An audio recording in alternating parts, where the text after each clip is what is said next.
다윗의 유언을 받은 솔로몬은 부친의 장례를 치르고 나서 그 유언에 따라 자신의 통치에 방해될 만한 자들을 제거하게 됩니다.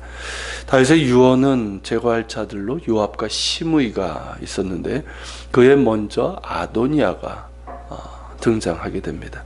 선왕의 장례가 지나고 얼마 안 된 지점에 아도니아는 솔로몬의 어머니 밧세바에게 찾아옵니다. 아도니아가 밧세바에게 한 말을 보면 아도니아는 여전히 자신이 합법적인 왕위 계승자였음을 주장하고 있습니다. 자신에게 돌아갈 왕권이 하나님으로 말미암아 동생에게 돌아간 것이라는 것이죠. 그러면서 하나의 보상을 원합니다. 그것은 수냄 여자 아비삭을 자신에게 주어 아내로 삼게 해달라는 것입니다. 이것을 솔로몬에게 말하여 허락하도록 하라는 것이죠. 이것을 보면 아도니아는 여전히 지혜롭지 못합니다. 자만하고 있죠. 자신이 하고 싶은 것이라면 전후 상황에 대한 고려가 없이 일단 말하고 행동하고 보는 스타일의 사람입니다. 그것이 결국 화를 자초하게 된 것이죠. 밧세바는 아도니아에게 그래야겠다고 한 후에 솔로몬에게 청합니다.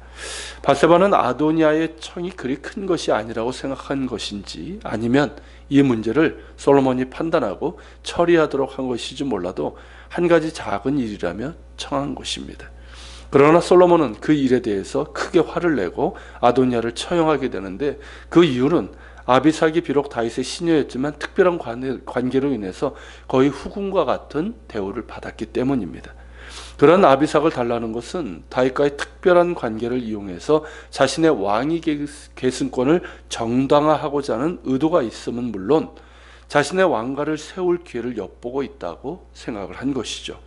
게다가 밧세바에게 자신의 왕위 계승권이 여전히 합법적이었다라고 말하지 않았습니까?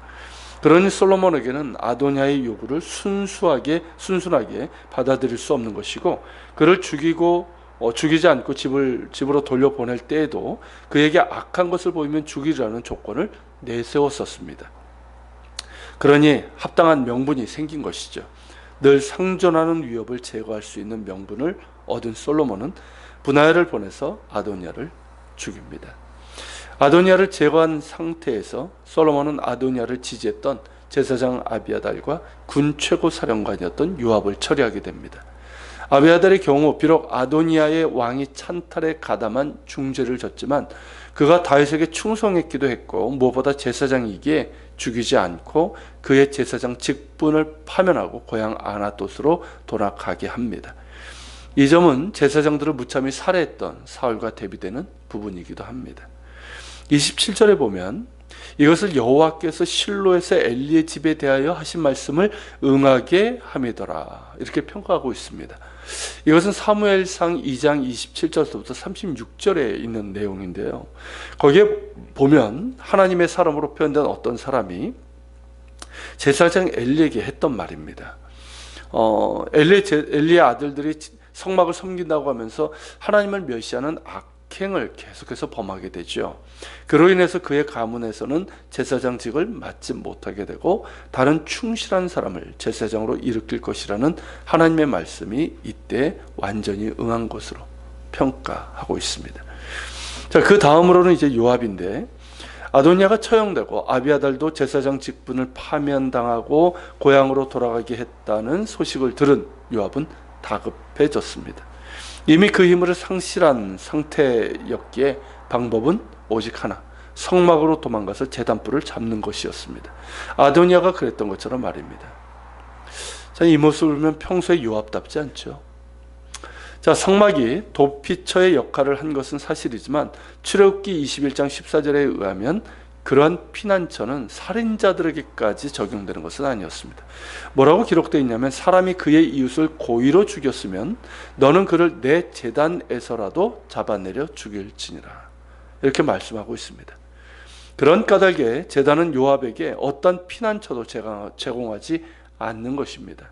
솔로몬은 분하야에게 요압을 성막에서 끌어내라 지시하지만 요압이 나가기를 거부하자 그를 그곳에서 죽이라 명합니다. 이렇게 요압과 아비아달을 제거한 솔로몬은 분하야를 요압을 대신해서 군 사령관으로 삼고 제사장 사독으로 아비아달을 대신하게 합니다. 아도니아의 사건에 가담한 자들을 제거하고 자신에게 충성을 하는 친정 체제를 수립한 것이죠. 이제 남은 자는 시므이였습니다.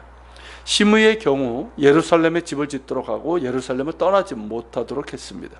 일종의 연금 조치를 한 것이죠. 그렇게 한 이유는 혹시라도 모를 이 베냐민 지파 사람들과의 이 접촉과 공모를 차단하기 위해서입니다.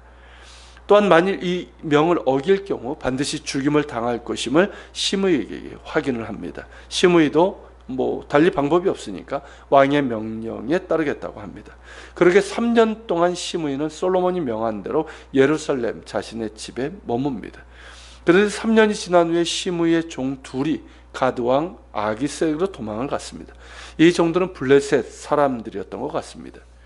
자, 시므이는 솔로몬의 명을 의도적으로 어긴 것인지 아니면 3년이 지났으니까 이제는 괜찮겠지 생각을 한 것인지 도망간 종들을 찾아 나섭니다.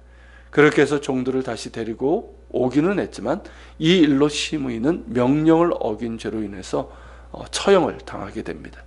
이 일도 분하야가 하게 되죠. 이렇게 해서 모든 위협 요소들이 제거되고 솔로몬의 통치는 튼실한 기반을 갖게 됩니다. 정적을 숙청하는 폭력성을 비판적으로 보는 사람들도 있지만 이것이 왕정시대라는 것을 감안하면 오히려 정당한 수순이라고 볼 수 있습니다. 지금도 이런 일들이 많이 있지 않습니까? 실제로 이들은 큰 잘못을 행했고 솔로몬의 통치에 큰 위협이 될 수 있는 인물들이었기 때문에 그의 왕권의 안정성은 물론 국가적인 안정과 통치에 있어서도 처리하는 것이 솔로몬에게는 정당하다고 볼 수 있을 것입니다. 그리고 이 모든 일들을 솔로몬이 단호하고 지혜로운 행동으로 처리하면서 그의 왕권을 확고하게 세워갔다는 면에서 긍정적인 평가를 내릴 수도 있을 것입니다. 그것이 본문에 그대로 반영되어 있는데요. 요압과 시므이에 대한 처벌은 하나님의 공의로운 심판으로, 그리고 제사장 아비아다를 파문한 것은 하나님의 말씀의 성취로 이렇게 표현되어 있습니다.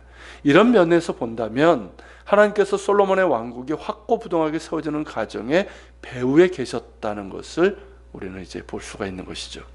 그것이 맞다면 하나님께서 다윗과 맺으신 언약, 곧 다윗 언약을 이루어 가시는 하나님의 신실하심이 여기에서도 나타난 것이 분명하다고 볼 수가 있습니다. 이로 인해서 솔로몬의 왕국은 튼튼한 기초에 서게 되고 흔히들 말하는 솔로몬의 영화가 시작되는 첫발을 내딛게 됩니다. 그러나 그것은 동시에 그가 어떻게 선왕의 유언에 따라 하나님께서 원하시는 공의를 행하며 하나님을 경외함으로 나라를 다스리는지에 대한 과제로 주어지게 된 것입니다. 하나님의 신실하심에 따른 신실함으로 응답해야 되는 것이죠. 시편 27편 1절 솔로몬이 이제 지은 시편인데요. 거기에서 노래하는 것처럼 여호와께서 집을 세우지 아니하시면 세우는 자의 수고가 헛되며 여호와께서 성을 지키지 아니하시면 파수꾼의 깨어있음이 헛되기 때문입니다. 이제 그 과제는 솔로몬에게 달려있는 것입니다. 기도하겠습니다. 오늘 말씀을 기억하면서 기도합시다. 주님, 솔로몬이 그런 어떻게 보면 참 단호하고 또 지혜로운 그런 행동을 통해서 장애물들을 제거하고 자기의 왕권을 확고하게 세우는 그런 모습, 그러나 그것이 궁극적으로는 하나님의 또 심판으로 또 하나님께서 말씀하신 것의 성취로 그렇게 이루어지게 됩니다. 모든 것에 그의 왕권을 굳건하게 세우신 하나님의 그런 신실하심을 우리가 보게 되는데 솔로몬이 그런 일을 하게 하시고 이 말씀을 통해서 우리도 깨닫습니다. 우리의 삶의 배후에 계시는 우리 주님을 바라보게 하시고 또한 역사의 배후에 계시는 주님을 보면서 주님, 인간의 악함에도 불구하고 하나님께서 일하심을 보며 늘 하나님을 신뢰하게 하시고 또 우리의 삶에서도 하나님의 신실하심을 바라보며 우리도 주님을 신뢰하며 또 경외함으로 성실함으로 살아갈 수 있도록 도와주시옵소서. 같이 기도하며 나갑시다.